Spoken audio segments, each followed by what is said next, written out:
الحنفیہ نے فرمایا کہ میرے نزدیک کسی شخص کو نماز کے مسائل بتانا روئے زمین کی تمام دولت صدقہ کرنے سے بہتر ہے، اور کسی شخص کی دینی الجھن دور کر دینا 100 حج کرنے سے افضل ہے۔ نیز سیدنا ابن شہاب زہری رحمۃ اللہ علیہ کے حوالے سے بتایا، انہوں نے فرمایا کہ میرے نزدیک کسی شخص کو دینی مشورہ دینا 100 غزوات میں جہاد کرنے سے افضل ہے۔ سیدنا یحییٰ بن یحییٰ کہتے ہیں کہ اس گفتگو کے بعد امام مالک نے کوئی بات نہیں کی اور اپنی جان آفرین کے سپرد کر دی۔ اللہ عز و جل کی ان پر رحمت، ان کے صدقے ہماری بے حساب مغفرت۔ کسی نے محمود غزنوی رحمۃ اللہ علیہ کو حاضری مدینہ منورہ کے دوران مسجد نبوی شریف میں فقیرانہ لباس پہنے، کندھے پر مشکیزہ اٹھائے زائرین حرم کو پانی پلاتے دیکھ کر کہا، کیا آپ غزنی کے شہنشاہ نہیں ہیں؟ یہ کیا حال بنا رکھا ہے؟ جواب دیا، میں شہنشاہ ہوں مگر غزنی میں، اس دربار میں شہنشاہ بھی گدھا ہوتے ہیں، یہاں شہنشاہ بھی فقیر ہوتے ہیں۔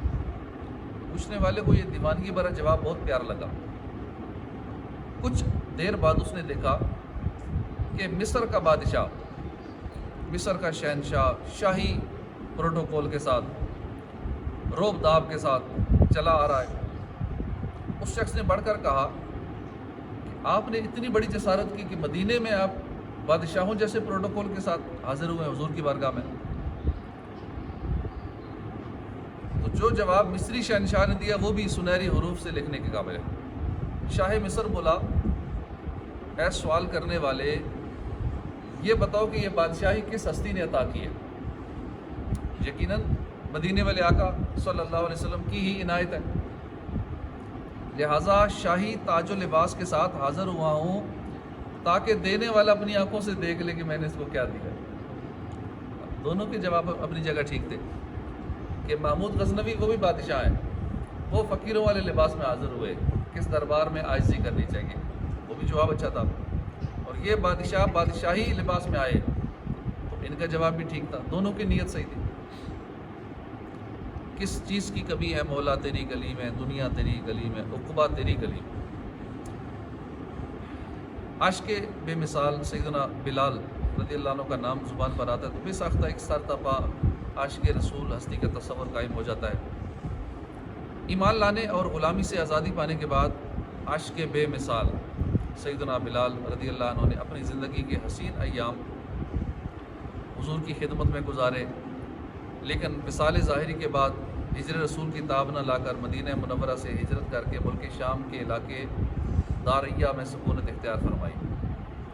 کچھ عرصے کے بعد خواب میں ایک رات حضور کے دیدار سے مشرف ہوئے، لبہائے مبارکہ کو جنبش ہوئی، رحمت و محبت کے پھول جھڑنے لگے، الفاظ کچھ یوں ترتیب پائے کہ اے بلال، یہ کیا جفا ہے؟ کیا ابھی وہ وقت نہ آیا کہ تم میری زیارت کے لیے حاضری دو؟ حضرت بلال بیدار ہوتے ہی حکم کی تعمیل کرتے ہوئے مدینے کی طرف روانہ ہو گئے۔ سفر کرتے ہوئے دیار مدینہ مرکز عشاق کی نورانی فضاؤں میں داخل ہوئے، بے تابانہ مدنی سرکار صلی اللہ علیہ وسلم کے مزار پر انوار پر حاضر ہوئے، ضبط کے بندھن ٹوٹ گئے، آنکھوں سے آنسوؤں کا تار بن گیا، اپنا چہرہ مزار پاک کی مبارک خاک پر مس کرنے لگے۔ حضرت سیدنا بلال کی آمد کی خبر سن کر گلشن رسالت کے دونوں مہکتے پھول حسنین کریمین بھی تشریف لے آئے۔ سیدنا بلال نے بے ساختہ دونوں شہزادوں کو پیار کیا، لپٹا لیا اپنے ساتھ۔ شہزادوں نے فرمائش کیا، بلال ہمیں ایک بار وہی اذان سنا دو جو آپ نانا جان کی حیات ظاہری میں دیا کرتے تھے۔ اب انکار کی گنجائش نہیں تھی۔ سیدنا بلال رضی اللہ عنہ مسجد النبی شریف کی چھت پر اس حصے میں تشریف لے گئے جہاں وہ حضور کی حیات ظاہری میں اذان دیا کرتے تھے۔ جب حضرت بلال نے اللہ اکبر سے اذان کا آغاز فرمایا تو مدینہ منورہ میں ایک ہلبلی مچ گئی، لوگ بےتاب ہو گئے۔ جب اشہد اللہ الہ الا اللہ کے کلمات کہے تو ہر طرف آہو بکا کا شور برپا ہو گیا۔ پھر جب اس لفظ پر پہنچے اشہد ان محمد رسول اللہ، تو لوگ بے تابانہ ایک دوسرے سے پوچھنے لگے کیا سرکار مزار سے باہر تشریف لے آئے؟ سرکار مدینہ صلی اللہ علیہ وسلم کے وصال ظاہری کے بعد مدینے میں اس دن سے زیادہ کبھی گریہ ظاہری نہیں دیکھی۔ اس واقعے کے بعد عاشق بے مثال سیدنا بلال تا دم حیات سال میں ایک مرتبہ مدینے میں حاضر ہوتے اور اذان دیا کرتے تھے، چاہو جلال دو نہ ہی مالو منال دو، سوزے بلال بس میری جھولی میں ڈال۔